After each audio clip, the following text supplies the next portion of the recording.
Cadena SER. Servicios informativos. Son las 7, las 6 en Canarias. Continúa el drama de la inmigración. 4 subsaharianos habrían muerto ahogados cuando trataban de llegar a nado a la ciudad de Ceuta desde las costas marroquíes. Así lo señala la agencia EFE citando un comunicado del Ministerio del Interior marroquí. Según este mismo comunicado, otros 3 compañeros habrían sido rescatados con vida por una patrulla de la Marina Real de este país. Sobre inmigración ha hablado también el ministro de Justicia sueco, que ha acusado a David Cameron de estar haciendo política con la crisis migratoria en Calais.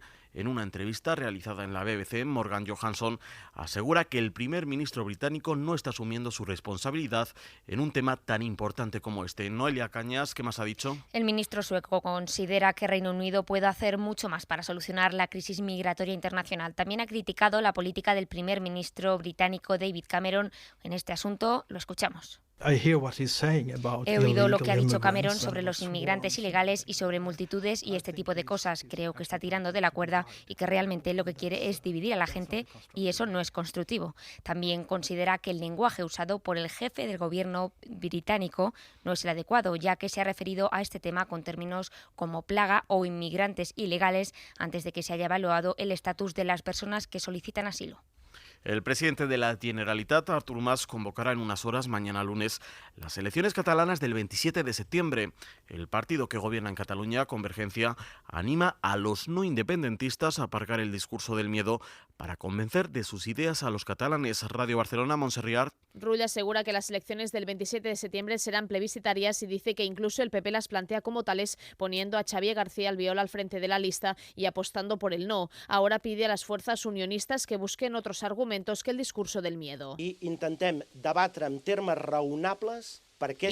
debatir en términos razonables por qué sí y por qué no, que se olviden del miedo y de las amenazas, decía Rull, que asegura que Europa va a validar un Estado catalán si las fuerzas independentistas consiguen una amplia mayoría. Vamos ahora con los deportes. Dani Álvarez, buenas tardes. ¿Qué tal? Buenas tardes. Hoy con varios amistosos con equipos españoles de Primera División. Ahora mismo en juego Laguna 0, Las Palmas 2 y recién comenzado el Osasuna Athletic de Bilbao. Además acaba de terminar el Brighton 1, Sevilla 0 y también finalizados esta tarde Colonia 3, Valencia 2, Everton 1, Villarreal 2, Southampton 1, Español 1 y para las 9 de la noche queda el Barcelona que se enfrenta en Italia a la Fiorentina. Y además un apunte fuera del fútbol porque en tenis Rafael Nadal se ha proclamado campeón del torneo de Hamburgo tras imponerse en 2 sets al italiano Fognini. De momento es todo, más noticias dentro de una hora en boletines informativos y todo el tiempo en nuestra página web en cadenaser.com. Cadena SER. Servicios informativos. Contigo dentro, Celia Blanco. Pues vas con tu pareja, te tomas una copita, puedes estar ahí bailando un rato, vas mirando a ver quién anda por ahí y luego pues puedes experimentar cosas como subirte a un arnés o hay un montón de salas, puedes hacer el amor en un jacuzzi. Nunca cuestionaríamos tus gustos en la cama. Simplemente queremos que este verano nos incluyas en ella. Los domingos por la noche, justo después del larguero, la vida y el sexo son mucho más divertidos contigo dentro.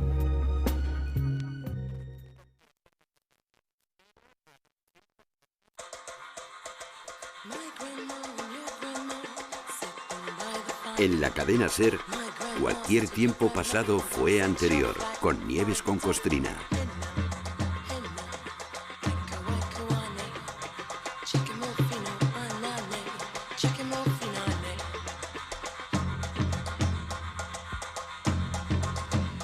Abril de 1604, Palacio Episcopal de Padua. Silvestro Pagnoni, alumno de Galileo Galilei durante año y medio, declara contra su maestro ante el Santo Oficio. He estado 18 meses en su casa, dice el denunciante, y no le he visto ir nunca a misa. Y tampoco le he visto confesar ni comulgar. En las fiestas, en vez de ir a la iglesia, va a casa de Marina, su puta veneciana. Creo que es un mal cristiano. Y además hace horóscopos. ¿Será chivato? I'm singing in the rain, just singing in the rain. What a glorious feeling. I'm happy again. Menos mal que Galileo vivía en Padua, una de las más importantes ciudades de la República de Venecia. Por eso se libró de ser condenado por la Inquisición, porque en Padua se respiraba cierta libertad intelectual y además el Santo Oficio mandaba lo justo, lo que le dejaban mandar. Las autoridades civiles controlaban a la Inquisición y estaban de parte de Galileo. Por eso aquella denuncia del soplón de Silvestro Pagnoni hacia su maestro se quedó en agua de borrajas. Años después, sin embargo, Galileo no tendría tanta suerte. Pero no adelantemos acontecimientos, que esa historia todavía no toca. Aquellos años como catedrático de matemáticas en la Universidad de Padua fueron los más felices de Galileo. Además de enseñar y de aprovechar las fiestas de guardar para retozar con su novieta veneciana, se dedicó a estudiar, porque su principal preocupación, lo que él llamaba el problema científico más importante, era la constitución del universo, desentrañar qué demonios había ahí arriba. Y eso, a simple vista, no se ve. Come over to my house, jump in the neighbor's pool. It felt nice, it felt so nice. And it was getting dark, you wrapped your long legs around me. I held on tight. No es cierto que Galileo inventara el telescopio, porque ya estaba inventado. Eso sí, intentó apuntarse el tanto diciendo que lo inventó, y abro comillas, merced a la gracia de Dios, que primero me iluminó el entendimiento, cierro comillas. Pues ya, pero no cuela, maestro. Unos añitos antes de que usted apañara unas lentes en un tubo, ya había artilugios de este tipo circulando por Europa, señor Galileo. Es más, en Cataluña había un tal Juan Rullet, de Girona, pero con taller en Barcelona, que ya hacía telescopios muy apañados 20 años antes de que Galileo mirara por uno. También es verdad que los telescopios que circulaban no pasaban de ser chorraditas de mercadillo, pero bueno, estaban inventados. Al parecer, el primer telescopio que cayó en manos de Galileo mientras se daba una vuelta por Venecia en el verano de 1609 era de fabricación holandesa. Le pareció un instrumento muy útil, la verdad. Lo miró, lo remiró y pensó, esto lo mejoro yo. Y algo lo mejoró, aunque no fuera ninguna maravilla lo que hizo. Pero quedó tan contento consigo mismo que a finales de aquel mismo año de 1609 intentó vendernos 100 telescopios. Vendernos, sí, a nosotros, a los españoles. Ofreció 100 de sus aparatejos al Consejo de Guerra de Felipe III, argumentando que serían muy útiles en la navegación. Pero no le compraron el invento. Volvió a intentarlo en varias ocasiones años después y siguieron sin hacerle caso. Y eso que Galileo vendía bien su producto. Decía que era una estupenda invención para que las galeras que teníamos por el Mediterráneo descubrieran los bajeles enemigos 10 veces más lejos que con la vista ordinaria. Ya deducirán que a lo que estamos llamando telescopio nos recuerda más bien a un catalejo, pero es que esto de la óptica estaba en plena efervescencia y aún no teníamos claro ni cómo llamar a las cosas. Visorios llamaban algunos al telescopio, ollera de larga vista, lente espía decían otros. Here comes the sun, little darling. Here comes the sun. I say it's alright.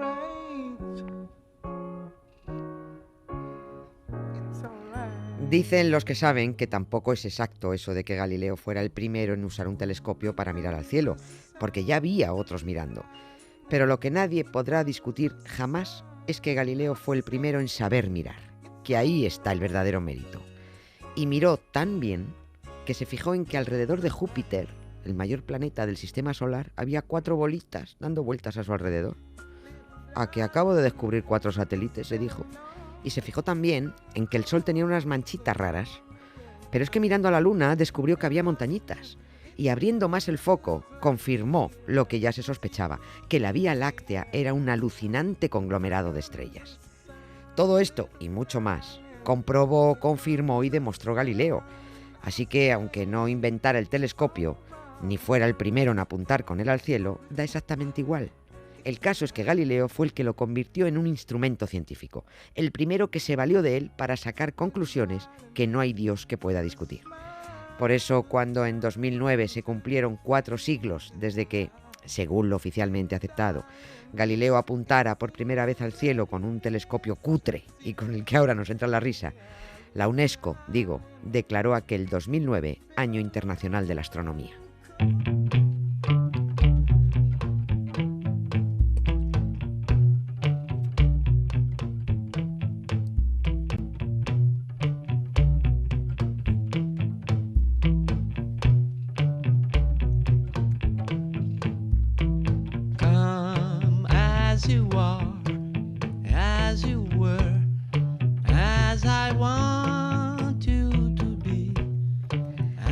Y volviendo al chivato del alumno de Galileo, al bobo de Silvestro, ¿a qué vino a añadir a la denuncia ante la Inquisición eso de "y además hace horóscopos"? Ñe. Pues claro que Galileo hacía horóscopos, como casi todos los astrónomos, porque era un recurso para sacarse unas pelillas de más. Es que antes no había la diferencia que hay ahora entre astrología y astronomía. Antes, Copérnico, Galileo, Tycho Brahe eran astrólogos y a mucha honra. Eran cerebritos, pero creían que el movimiento de los astros influía sobre los sucesos terrestres. Kepler, por ejemplo, Johannes Kepler, hizo un famoso informe fechado en 1604 sobre las importantes semejanzas en los horóscopos de dos líderes religiosos, Mahoma y Lutero. Toma ya. Ahora, astronomía y astrología ya son asuntos muy distintos. Kepler podía hacer horóscopos tan buenos como los de Esperanza Gracia, pero Esperanza Gracia no podría enunciar las leyes de Kepler, creo. Cualquier tiempo pasado fue anterior. Nieves con Costrina, Cadena SER.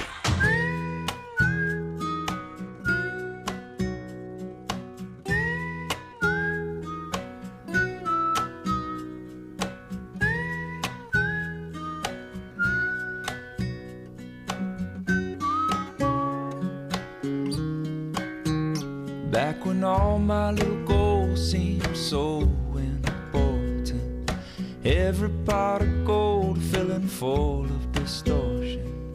¿Hasta dónde conocemos a Galileo? Pues depende, como todo. Unos lo conocen más y otros lo conocen menos. Pero casi todos sabemos que fue un tipo listo, que se dejó la vista de tanto hacer cálculos y las cervicales de tanto mirar al cielo, que se fueron a por él, por decir la verdad. Bueno, y lo que no sabemos o se nos ha olvidado, estamos a tiempo de refrescarlo. Enma Vallespinós se ha dado una vuelta a micrófono en mano para saber qué datos tenemos que completar. Pero lo importante es que Galileo, lo que se dice sonarnos, nos suena. Empezamos. ¿Quién fue Galileo y cuál era su oficio? El caso es que me suena. Sí, alguno de la ciencia, ¿no? Un científico, un cosmólogo, filósofo, un poquito de todo. Fue un científico del siglo XVII y basó su investigación en la astronomía.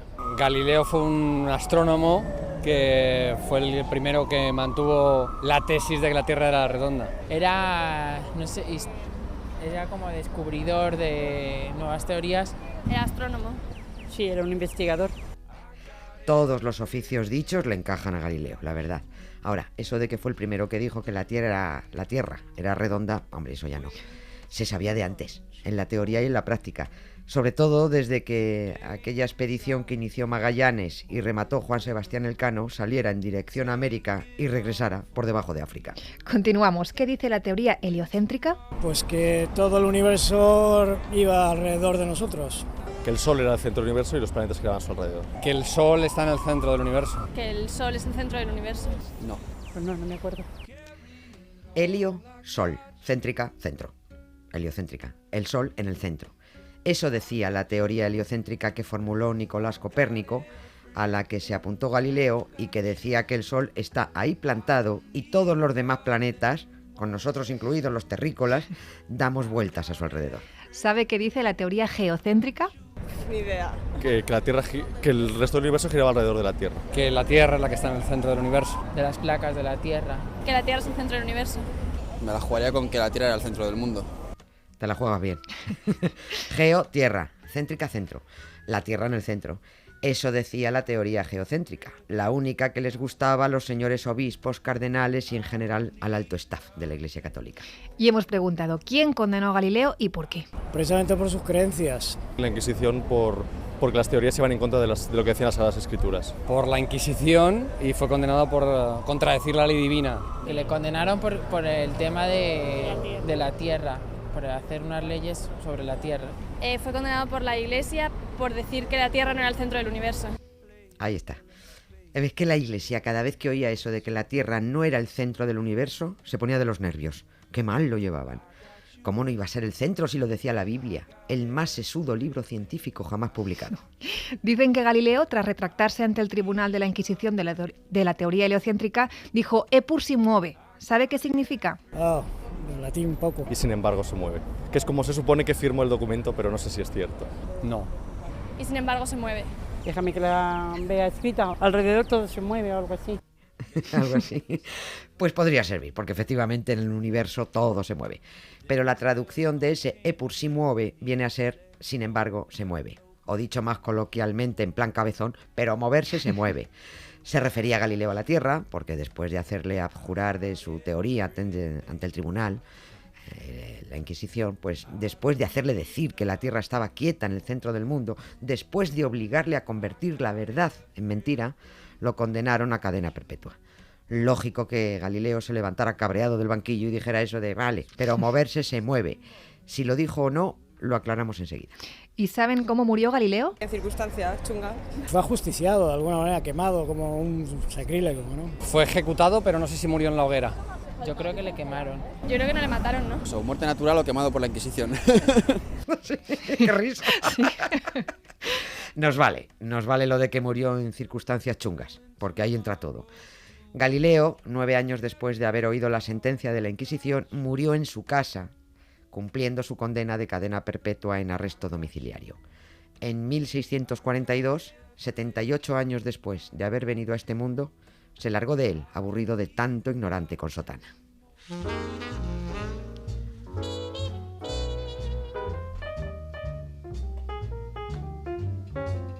I wished on the moon for something I never knew.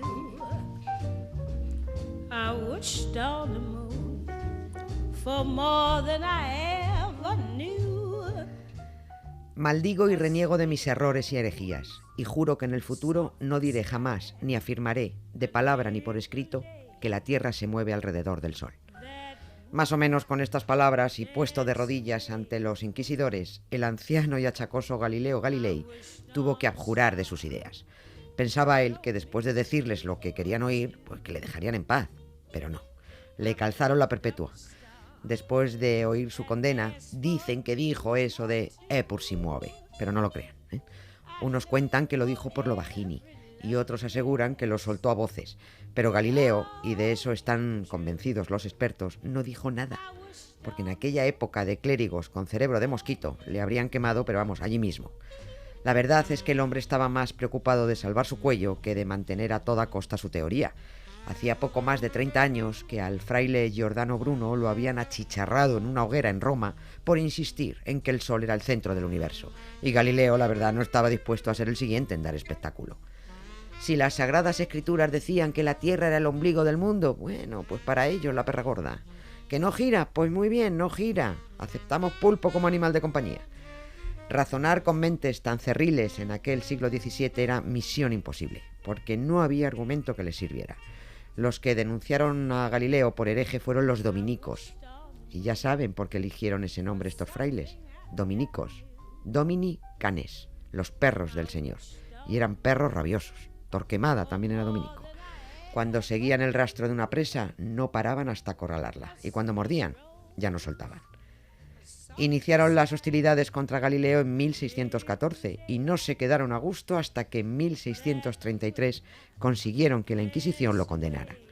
Los dominicos que hincaron el diente a Galileo le acusaron de usar ese arte diabólico llamado matemáticas, hay que ver, para sacar conclusiones absurdas y contrarias al texto bíblico. Lo llamaron estúpido por decir que el Sol estaba en el centro del universo y por insistir en que la Tierra se movía. Pese a que Galileo acabó dando la razón a cardenales, inquisidores y papas, pese a que demostró ser un fiel cristiano, pese a que suplicó benevolencia y perdón, Galileo murió cumpliendo su pena y no fue rehabilitado por la Iglesia hasta 300 y pico años después de su muerte. En 1992, a finales del siglo XX, un papa llamado Juan Pablo II reconoció en una solemne declaración oficial que Galileo tenía razón, pero disculpó a sus verdugos porque, según él, lo hicieron sin mala fe. Ya. ¿Han oído ese proverbio que dice, cuando el sabio señala a la luna, el tonto mira al dedo? Pues eso.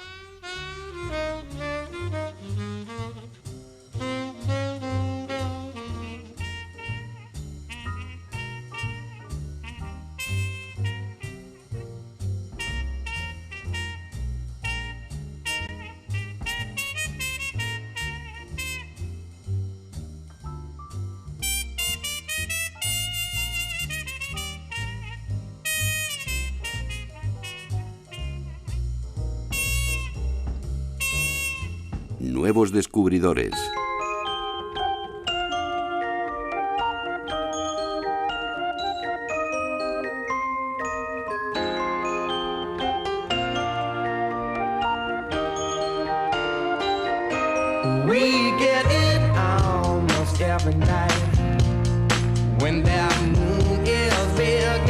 Escribió Neruda que el cielo estaba estrellado y tiritaban azules los astros a lo lejos.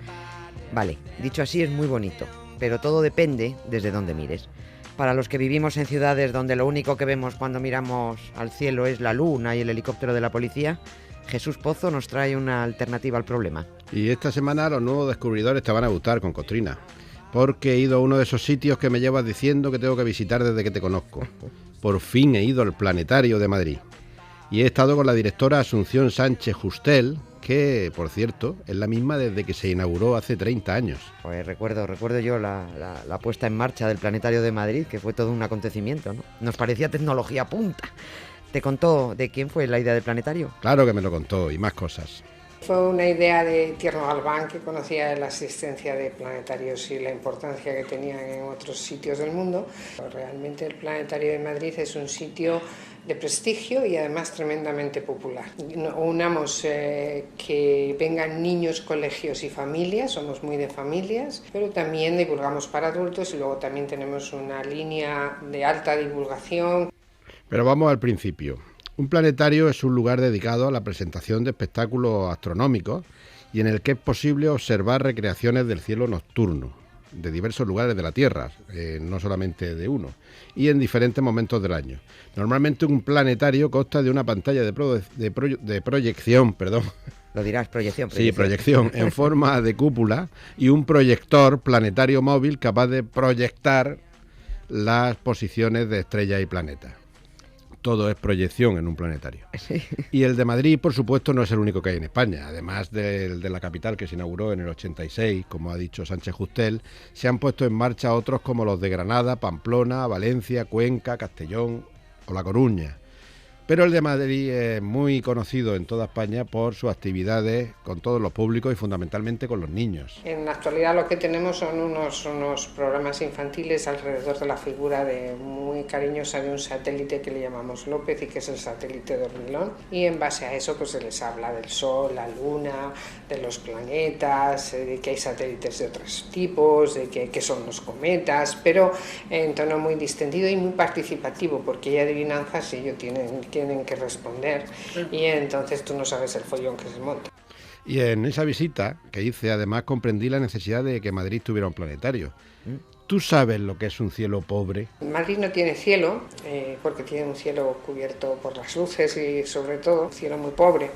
Entonces durante estos 30 años que vamos a hacer el año que viene, el planetario ha sido el cielo de Madrid. Y el problema es que los nuevos sistemas digitales no proyectan un cielo de la calidad que lo hace un óptico.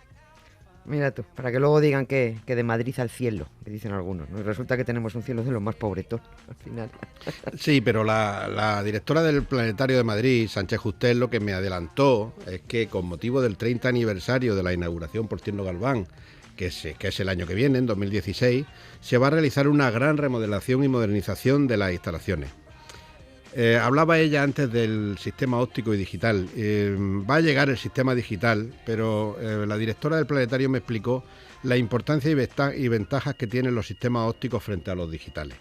Por eso en Madrid van a compatibilizar los dos sistemas. Madrid va a invertir 3 millones de euros tras un acuerdo que se firmó en 2014 con la obra social La Caixa. Y van a hacer una espectacular cúpula de 17,5 metros de diámetro y que será equipada con sistema híbrido y digital óptico de la máxima calidad. Bueno, mira tú, o sea que vamos a volver a estar en primera línea 30 años después de que a Tierno Galván se le ocurriera lo del planetario. Pero ¿cómo comenzó todo esto de construir planetarios? Pues mira, comenzó en un sitio que se llama Jena, que está en Alemania, y allí está la Carl Zeiss Planetarium, que es el más antiguo del mundo. A mucha gente le sonará más lo de Carl Zeiss Jena por un club de fútbol que por ser un señor óptico muy conocido por fabricar lentes de gran calidad. La historia comienza con un empleado de su empresa que fue el primero en investigar en 1919 con la idea de proyectar un cielo estrellado en el techo de una cúpula.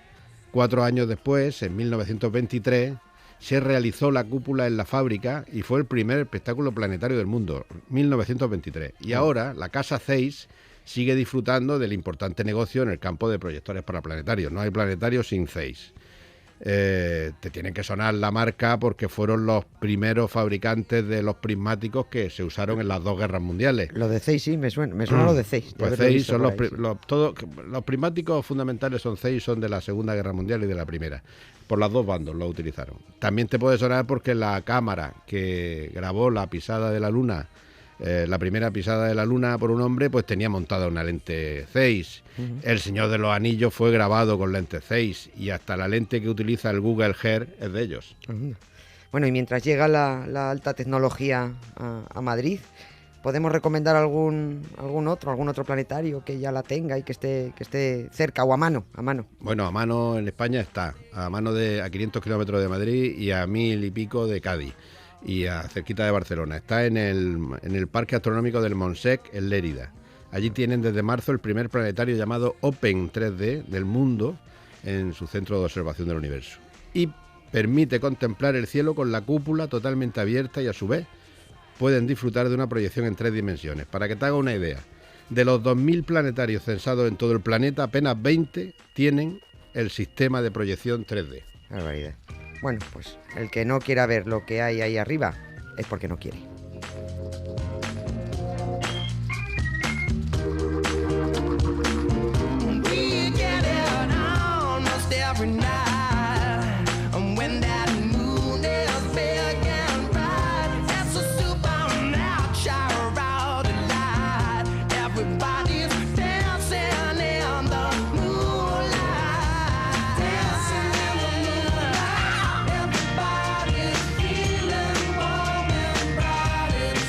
Cualquier tiempo pasado fue anterior. Nieves con Costrina. Pueden volver a oír este programa en cadenaser.com.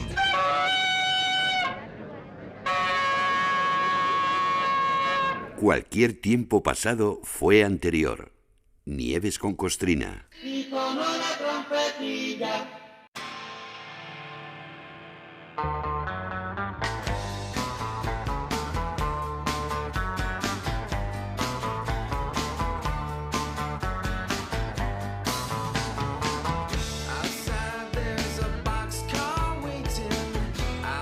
No sé si les sonará Calixto III.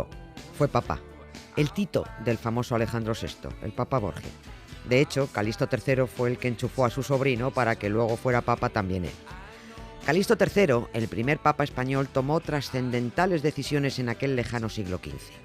Pero la más extravagante y cómica, no de su papado, sino de toda la historia del Vaticano, fue la excomunión de un cometa.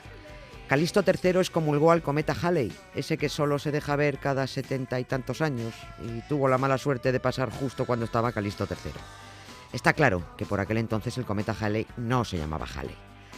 Cuando el Papa llevaba un año encajado en su trono, los astrólogos corrieron a advertirle de que en la bóveda celeste había un cometa grande y terrible, con una cola de color amarillo que parecía una llama ondulante, textual, Calixto III buscó sus propias explicaciones al fenómeno y dijo él, ya está, esto va a ser la ira de Dios, que está cabreado porque los turcos acaban de apropiarse de Constantinopla.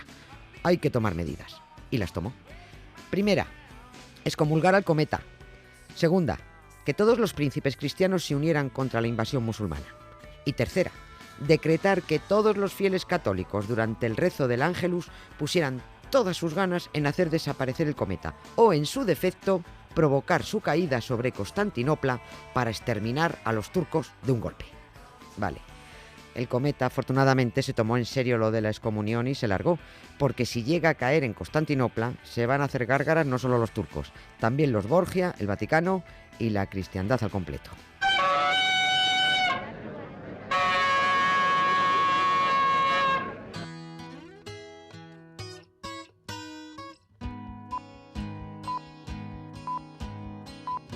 Contarte el arte. Ana Valtierra.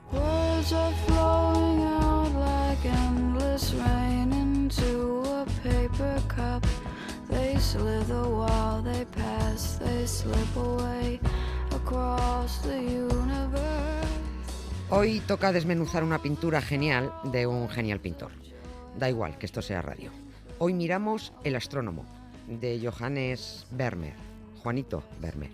Elegido además, una pintura elegida con mucho tino por Ana Valtierra, doctora en Historia del Arte, porque Vermeer fue contemporáneo de Galileo. Los dos coincidieron en este mundo durante 10 años. Y elegido también porque la astronomía estaba muy de moda en la Holanda del siglo XVII. Por si alguien no tiene muy ubicado al señor Vermeer, quizás ayude a saber que fue el mismo que pintó La joven de la perla, y que esta joven se parecía muchísimo a Scarlett Johansson. Y Vermeer se parecía mucho a Colin Firth, el novio de Bridget Jones, que luego fue un rey tartamudo, por situarnos. Así que, al tajo, Ana, cuéntanos cómo es esta pintura titulada El astrónomo. Cuéntanos todos los detallitos que se ven. Pues Nieves es una de las pinturas más bellas que nos ha dado la historia del arte, además bastante conocida por nuestros oyentes, aunque no lo sepan, aunque solo sea porque una de sus pequeñas pinturitas, que casi siempre hace mujeres, de una lechera, aparece en un afamado anuncio de postres caseros, simulando que echa la leche. ¿Es verdad? Sí. En serio. O sea que todo el mundo conoce a Vermeer, se utiliza a Vermeer, aunque no lo ubiquemos. Y la pinturita a la que vamos a hablar, que es de las pocas masculinas que hay, es enana realmente, mide 50 por 45 centímetros, poco más, es folio y medio, para que nuestros oyentes se hagan una idea. Sin embargo, es una birria de pinturita, de tamaño. Jolín, pero es que es impresionante cómo algo tan pequeño puede contener tanta belleza y tanto detalle, y lo vamos a ir viendo porque realmente es eso, es folio y medio, no es más. Bueno, se trata del astrónomo de Vermeer, como bien has dicho, que es una obra pintada en 1668, y en él aparece pintado un astrónomo joven. Luego desvelaremos quién es este astrónomo, que también es bastante curioso, que va vestido con una toga que le llega hasta los pies, tiene el pelo largo, recorrido por detrás, hay una ventana, es una habitación pequeñita donde aparece pintado. Casi todas las pinturas de Vermeer se cree que son habitaciones de su casa que va tuneando un poquito, o sea, como las series de televisión. Siempre está la ventana, además, a la izquierda. Siempre hay una ventana, pero siempre hay investigadores que han hecho el modelo, además de las 4 habitaciones que tenía la casa de Vermeer. Diremos que tenía 11 hijos, o sea, es decir, que la casa daba juego seguro, porque con tanto niño por allí, sí. sí. Así que por eso se hizo amigo de este señor, que luego veremos la relación. Y está, bueno, sentado en una mesa, comparando una descripción de un libro que tiene abierto, que está mirando, con una bola, con un globo celeste en el que aparecen las constelaciones. Podemos diferenciar las constelaciones en ese globo celeste, es algo bastante preciso. Y el libro también sabemos cuál es, y además aparecen pues instrumentos de trabajo como el astrolabio, que es el que permite determinar la posición de las estrellas, que se utilizó hasta el siglo XVII, un invento árabe, y compás, es decir, instrumentos de trabajo. Es importantísimo entender que en esta época Holanda hace un montón de pinturas de astrónomos, que no es la única, es de las más bonitas, pero no es la única, sino que a los holandeses en el siglo XVII les va a gustar mucho pintar astrónomos. Y claro, la gran pregunta es, ¿y cómo les da por pintar astrónomos? ¿Qué obsesión con los astrónomos? Con lo mal que están ahora los pobres investigadores, con todos los recortes de fondos. Pues porque ellos tenían muy claro que para avanzar en economía, para avanzar en sociedad, necesitaban de la ciencia. Es decir, estos astrónomos, a fin de cuentas, eran los que abrían las rutas comerciales. Y Holanda era una ciudad que vivía del comercio y que tuvo épocas de verdadero auge, de verdadero florecimiento comercial, gracias a todos los avances científicos, como los de astronomía, que se aplicaban en las rutas marítimas y para navegar, para comerciar. Con lo cual, por eso, los holandeses tuvieron en tanto aprecio a estos grandes científicos.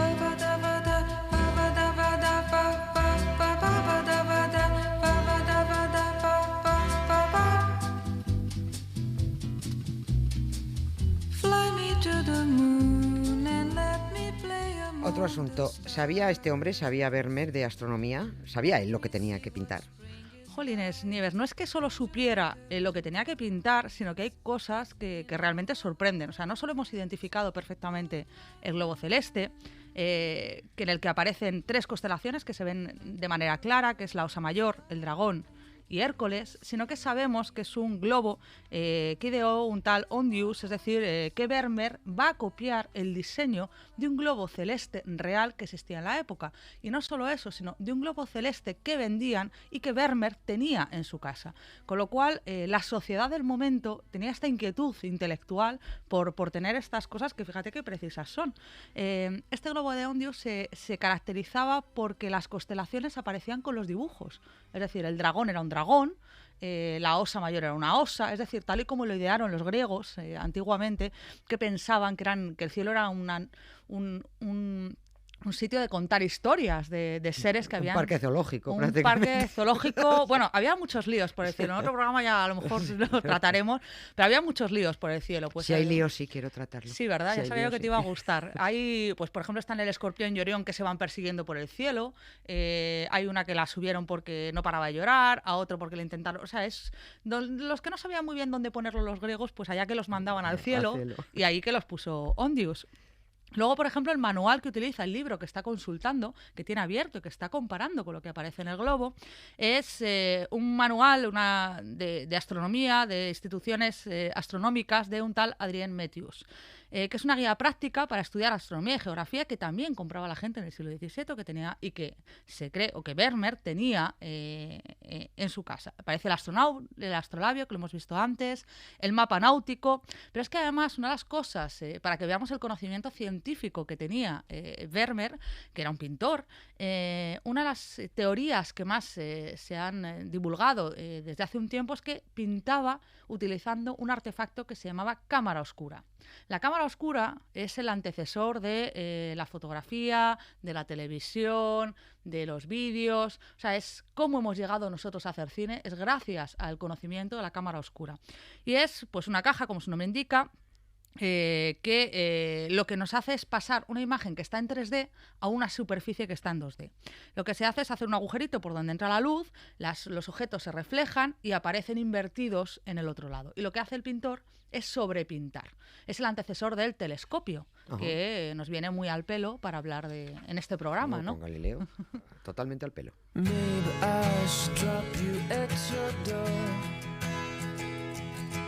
Leave tonight and vanish up the shore. Anywhere but here. It's 3 o'clock, we're driving in your car. You're screaming out the window at the stars. Please don't drive.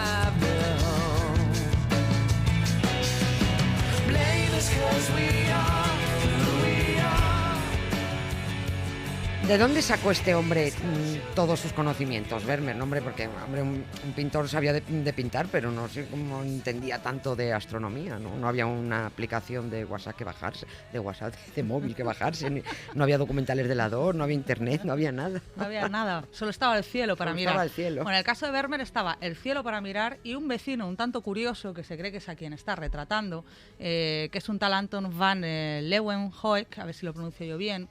Si no da igual. Sí, si no da igual porque nadie lo va a saber, ¿no? Vale, no. Y que es un amigo que se cree que residía cerca y es el primero que empezó a hacer muchas observaciones con microscopios que fabricaba él mismo. Lo curioso es que, bueno, tampoco vamos a indagar mucho en cómo se le ocurrió, pero de todas las cosas que puedes meter en un microscopio cuando lo estás inventando y estás experimentando, ¿cómo puede ser que este hombre lo primero que descubriera fueron los espermatozoides? Porque sabía dónde mirar. Porque sabía que había... Pero yo qué sé, Nieves, una uña, un pelo, no sé. Fue lo que interesaba. Un trocito de comida, lo que hacemos en el cole, la capita de cebolla. Pero no, los espermatozoides. Es el primero que habla de ellos y los llama animáculos muy numerosos, que es lo que dice que hay en el Porque esperma. son muchos. Porque son muchos. Como su propio nombre indica, espermatozoides numerosos. Se dio cuenta enseguida. Pero bueno, en realidad los pintores de esta época eran grandes observadores del cielo y muchas de las pinturas reflejan temas de astronomía, a veces aposta, o sea, porque los pintores tenían esa inquietud y otras veces pues de manera totalmente accidental. Hay un cuadro muy curioso de Adam Helsheimer que es una huida a Egipto, es el momento en el que pues van a matar a todos los niños por orden de Herodes, con lo cual pues María, José y Cristo salen huyendo hacia Egipto y bueno, a lo que aparece es esa escena en la que están saliendo y aparece un cielo, pero es que lo curioso de esta pintura es que es la primera vez que aparece representada de manera realista la Vía Láctea, es decir, con todas sus estrellas individuales, no ya pues con estos animales que se imaginaban o estas cosas que podían aparecer. Esta pintura se hizo el mismo año que Galileo apuntó por primera vez con el telescopio al cielo y el resultado de estas observaciones es lo que plasma este pintor, con lo cual se cree que seguramente lo conocía y porque si no, no era absolutamente imposible. Hay otras pinturas, por ejemplo, como la adoración de los Reyes Magos de Giotto, que es una pintura, bueno, yo creo que es uno de los sitios más impresionantes en los que he estado en mi vida y recomiendo la visita a todos nuestros oyentes. Es un fragmento de una capilla, que es la capilla degli Scrovegni, que es una capilla funeraria que se encargó a este señor, a Scrovegni, en Padua. Es una capilla hecha en azules, que lo que piensas nada más entrar es menudo pastizal se gastó este señor. Para hacer los azules en esta época eran piedras semipreciosas machacadas. Los lapislazulis. Los lapislazulis y todas estas cosas tan maravillosas que son absolutamente espectaculares de ver. Claro, tú ves una habitación llena de azul y dices, madre mía, qué dineral, o sea, se gastó.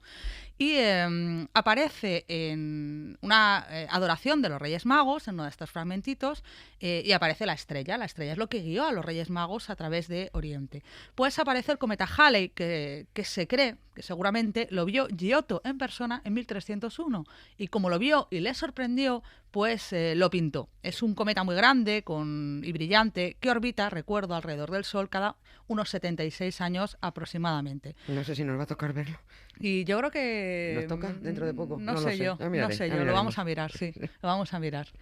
Y, pues, por ejemplo, hay un Cristo resucitado de Bramantino de 1490, en el que, bueno, aparece Cristo con todo el dolor, poniéndose una mano, la mano izquierda se la lleva pues a la parte alta del estómago, la otra la enseña, y detrás aparece pintada la luna, que se ve de manera bastante clara, y lo sorprendente es que aparecen representados los mares lunares, que son grandes planicias que reflejan menos la luz del sol, son esas manchas, para entendernos, que nosotros vemos cuando miramos a la luna.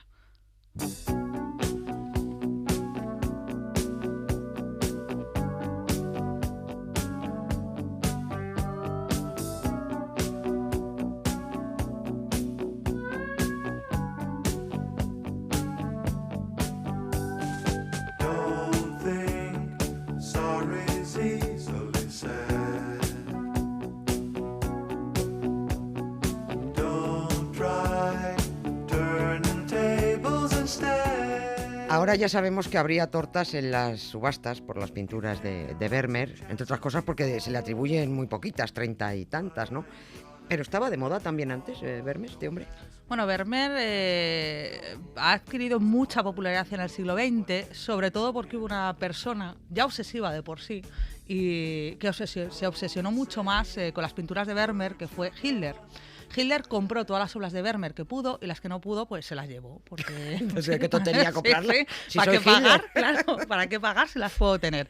Y esta pintura, este astrónomo Vermeer, pues la confiscó a un judío, a un rico judío, y con idea de que formara parte del Museo del Führer, que era un museo que quería hacer en Linz, pero que bueno, que finalmente no consiguió hacer.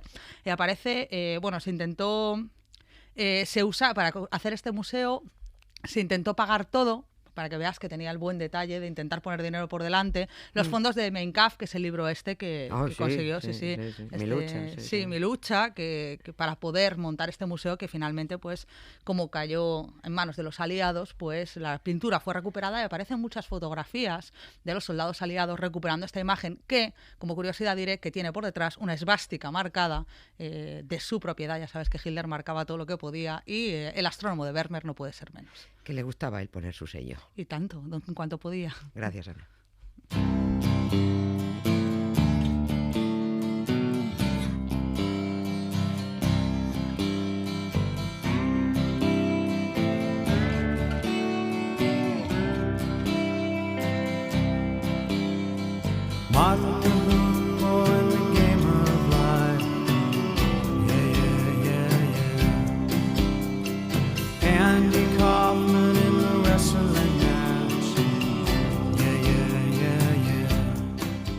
historia. Un viaje al pasado.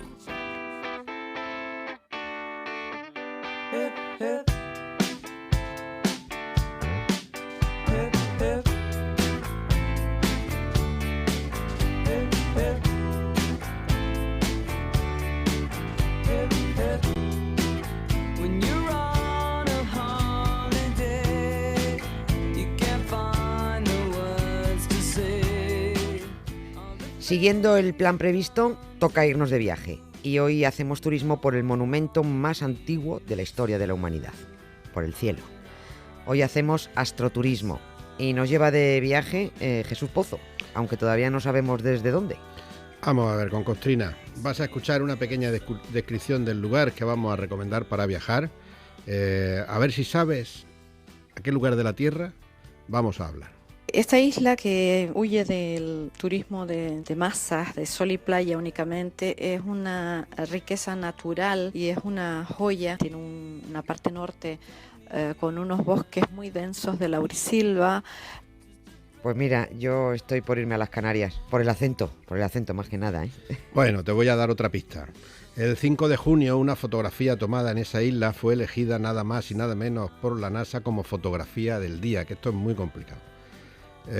Para quien no lo sepa, que será la mayoría de la población, es todo un honor para el fotógrafo, pero sobre todo para el lugar desde el que se ha tomado. El fotógrafo fue Daniel López y consiguió captar un rayo fenómeno natural, un rayo verde que se escapaba de la luna llena. Los destellos verdes suelen producirse en la corona del sol al amanecer o también al anochecer, pero son muy difíciles de observar y mucho más complicado resulta captarlos fotográficamente sobre la luna. Te voy a dar más pistas. Daniel López es un reputado astrofotógrafo que colabora con el Instituto Astrofísico de Canarias. Pues ya me la has dado. Ya puedo centrarme en dos lugares: Tenerife o La Palma. Y va a ser La Palma. El premio para la Concostrina. La Palma. Es grande esta mujer. La foto fue tomada efectivamente desde el Observatorio del Roque de los Muchachos en La Palma, cuando la luna se levantaba en el horizonte tras los telescopios del Teide. Parece poesía esto, ¿eh? Sí. ¿Y por qué La Palma es un privilegiado lugar para observar el cielo? Pues por su situación y por la protección que tienen del cielo como patrimonio de la humanidad.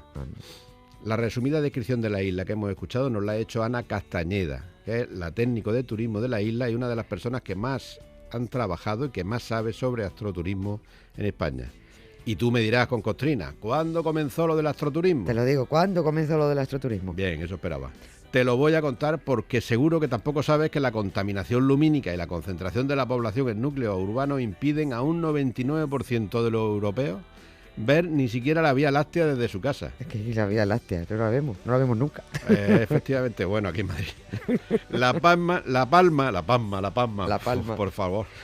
La Palma es desde el año 2012 la primera reserva Starlight del mundo. Esto es muy importante. Esto quiere decir que sus cielos nocturnos son los mejores y además sus habitantes se han comprometido a mantenerlos así para las generaciones futuras. En este momento la isla cuenta con las 2 certificaciones desde 2012 como destino turístico Starlight, y también fue la primera reserva Starlight del mundo certificada por la Fundación Starlight. Bueno, esto viene a demostrar que estos territorios tienen una oferta diferente con este atractivo de poder observar la noche.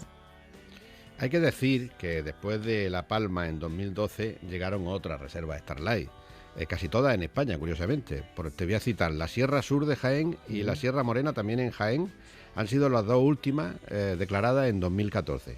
El Montsec, que está en Lérida, en octubre de 2013, al mismo tiempo que la cumbre de Tenerife. Y en julio de 2013 también fue declarado el Parque Nacional Fray Jorge de Chile. Recuerdo, importantísimo, una reserva Starlight está avalada por la UNESCO y declara el cielo como patrimonio de la humanidad. Alucinante, sí. O sea que a los recursos turísticos terrenales de La Palma, en este caso, que es la isla que nos ocupa, que son muchos y variados, se une ahora otro recurso exclusivo, el turístico celestial. ¿Has visto cómo pronunció Starlight? Starlight. Ya te digo, se han dado cuenta de la riqueza tan enorme y gratis que tienen y no paran de ofrecer, de crecer y de esta original oferta turística que tienen allí, ¿no? Igual que en otros sitios ya, aquí en España. Tienen en funcionamiento en La Palma, por ejemplo, una red de senderos que recorren 1000 kilómetros, balizados y señalizados, que no es tontería, ¿eh? Se puede visitar el Observatorio del Roque de los Muchachos del 15 de junio al 15 de septiembre. Más de 1000 astrónomos de 50 países se han reunido en junio allí en Tenerife durante la Semana Europea de la Astronomía y las Ciencias del Espacio. Se ha celebrado también en julio el Festivalito La Palma, Festival de Cine de las Estrellas y muchas cosas más. Y aquí se han implicado todos los palmeros, empezando por los empresarios que lo han visto claro y limpio. Se ha hecho formación con los empresarios. Ellos pueden explicar a sus clientes cómo localizar la estrella polar y a raíz de ahí cómo observar las distintas constelaciones y los planetas más destacados. También se han hecho menús geoastronómicos en distintos restaurantes. Se han tematizado empresas de souvenirs, se han hecho líneas de joyas vinculadas con el cielo, vinculadas con el Observatorio Astrofísico del Roque de los Muchachos. No me digas que esto no es interesante. Es interesantísimo, ¿cierto? Es una manera de producir economía en una isla. Pero no va a parar la cosa aquí, ¿eh? Lo último que he sabido es que La Palma va a tener el primer telescopio solar público, el Telescopio Solar Europeo, que así se llama oficialmente el invento. Y será la mayor infraestructura de investigación en física solar en el continente y va a estar también en La Palma, en el municipio de Fuencaliente. Es un proyecto europeo que ha involucrado a 29 socios de 9 instituciones colaboradoras de 15 países diferentes. Ya está en la fase de estudio y está financiada por la Comisión Europea. Hay que ver, qué barbaridad, el juego que da una isla tan pequeña.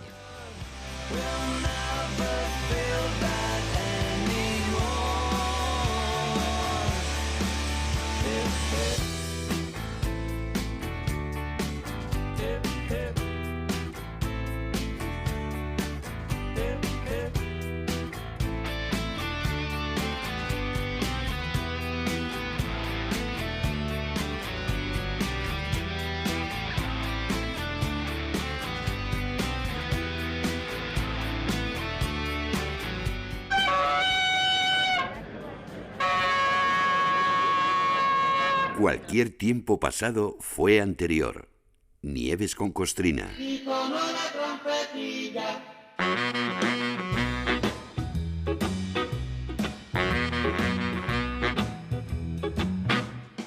When you got a headache. En la Plaza de Oriente de Madrid, frente al Teatro Real, hay una magnífica estatua ecuestre del no tan magnífico rey Felipe IV. Fíjense bien, porque esa obra es un prodigio de equilibrio. Todo el peso se aguanta sobre las dos patas traseras del caballo, aunque hay una pequeñita trampa muy bien disimulada. El final de la cola, las puntitas de las crines, también se apoyan en el pedestal. Esa estatua la realizó en Florencia Pietro de Tacca de acuerdo a una pintura que le envió Velázquez, que ya saben que era el pintor de cámara de Felipe IV. El rey quería una estatua a caballo y que el caballo estuviera así, sobre dos patas. Claro, por pedir que no quede. Pintar al rey sobre un caballo encabritado es fácil, pero ponte a hacer una escultura, a ver cómo la sujetas. Todo este rollo previo viene a que el equilibrio de esa estatua se consiguió gracias a Galileo. El escultor fue a pedirle que le echara un cable con los cálculos matemáticos para que aquello no se desplomara. Y la respuesta de Galileo fue la siguiente: necesitaréis más de 8 toneladas de bronce para vuestra obra, ya que la parte trasera ha de ser maciza. La inclinación, ángulos y cálculos para el vaciado os los haré llegar a la mayor brevedad posible. Y lo hizo. Y ahí sigue la estatua, tan tiesa como el primer día. Por cierto, el artista tuvo que arreglar la cabeza del rey porque Felipe IV no se vio lo suficientemente guapo, pero no dijo ni mu de cómo demonios consiguieron sujetarle encima de un caballo sobre dos patas.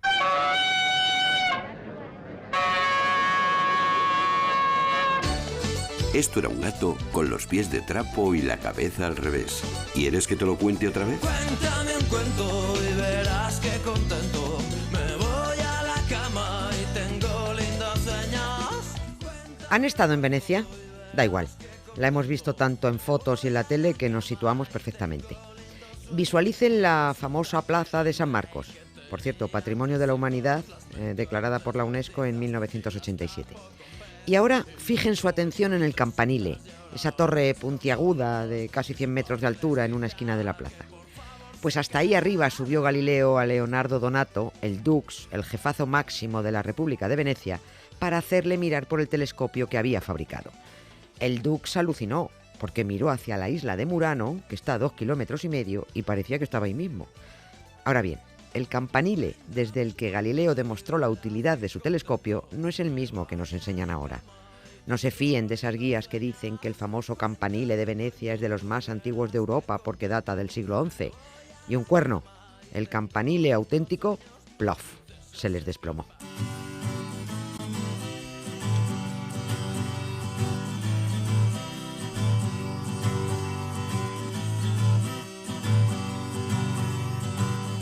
El campanile de Venecia se vino abajo en 1902 y quedó hecho un perfecto montoncito de escombros. No hubo víctimas humanas. Bueno, pero murió el gato de la portera, que eso es importante. El desastre, sin embargo, fue visto y no visto. 10 años después levantaron otro igualito y aquí no ha pasado nada. El campanile de Venecia se construyó a finales del siglo XI y estuvo ahí plantado 8 siglos solo con ligeros contratiempos. Fue a partir de 1480 y tantos cuando la meteorología inició una guerra sin cuartel contra él. Primero lo partió un rayo, pero bueno, el ataque fue solo relativamente grave porque se vio dañada la techumbre de madera. Techumbre que sustituyeron por otra un poquito más pesada, de piedra, y ese fue el primero de una larga lista de errores y desgracias. Después atacó un terremoto al campanile y con la excusa de que había que arreglarlo volvieron a añadir algún adornito más. Mala idea. Instalaron luego un pararrayos y después un enorme angelote en la punta de arriba. Y venga a meter la pata.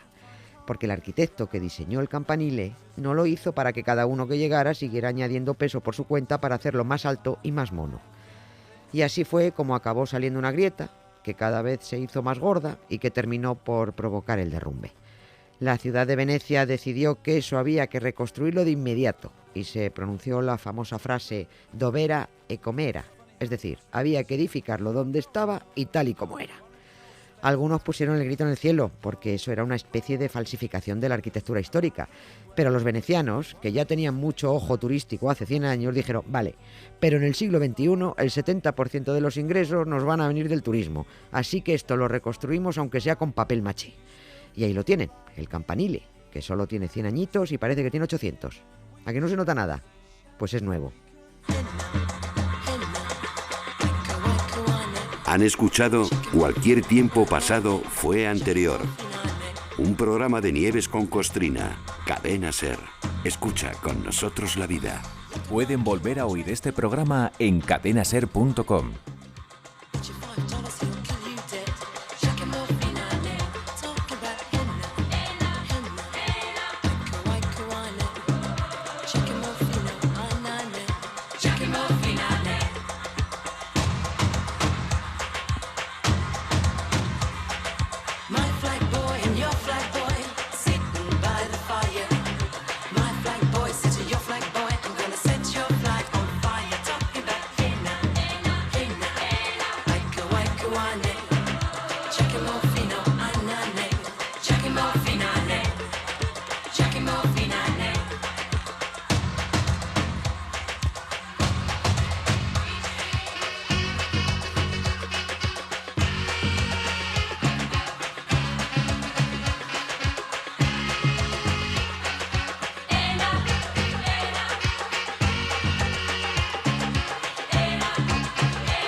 Está en tu cama, está en la ducha, está en tu cocina, en el bus, en tu coche y hasta en el trabajo.